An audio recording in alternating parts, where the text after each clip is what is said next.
ഈശോയുടെ ചെറുപുഷ്പം. കൊച്ചുത്രേസ്യയുടെ അധീന്മേത ജീവിതത്തിൻ്റെ ആഴം മനസ്സിലാക്കണമെങ്കിൽ അവൾ എപ്രകാരം തന്നെ പ്രകൃതി വസ്തുക്കളുമായി താരതമ്യപ്പെടുത്തിയിരുന്നുവെന്ന് അവളുടെ വാക്കുകളിൽ നിന്നും നാം പഠിക്കേണ്ടതുണ്ട്. ദൈവത്തിന് പോലും സന്തോഷം പകരുന്ന പുഷ്പങ്ങളായ ഡെയ്സിയോടും വയലറ്റിനോടുമൊക്കെയാണ് അവൾ തന്നെ താരതമ്യപ്പെടുത്തുന്നത്. കാരണം സമീപത്തുള്ളവർക്ക് സുഗന്ധം വരുത്തുകയും തോട്ടക്കാരന് മഹത്വം നൽകുകയും ചെയ്യുക എന്നതാണ് ഒരു പുഷ്പം ചെയ്യുന്നത്.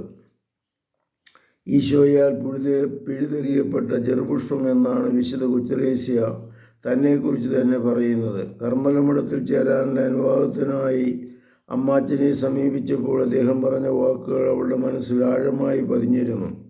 നല്ല ദൈവം അറുത്തെടുക്കാൻ നിശ്ചയിച്ചിരിക്കുന്ന ചെറുപുഷ്പമാണ് താനെന്നും മേലിൽ താൻ അതിന് തടസ്സമൊന്നും സൃഷ്ടിക്കുകയില്ലെന്നും ചെറുപുഷ്പം എന്ന പേര് സ്വീകരിക്കാൻ കൊച്ചുത്രേസ്യയ്ക്ക് വ്യക്തമായ കാഴ്ചപ്പാടും ദർശനവും ഉണ്ടായിരുന്നു. ഞാൻ ഈശോയുടെ ചെറുപുഷ്പമാണ് എന്ന് അഭിമാനത്തോടും ആനന്ദത്തോടും കൂടി അവൾ പറയുമായിരുന്നു. ചെറുപ്പം മുതൽ കൊച്ചുത്രേസ്യ പുഷ്പങ്ങളെ സ്നേഹിച്ചു. ഉണ്ണീശോയുടെയും പരിശുദ്ധ കന്യാമറിയത്തിൻ്റെയും പീഠങ്ങൾ പുഷ്പങ്ങൾ വിതറുന്നത് അവൾക്ക് ഇഷ്ടമുള്ള പ്രവൃത്തിയായിരുന്നു.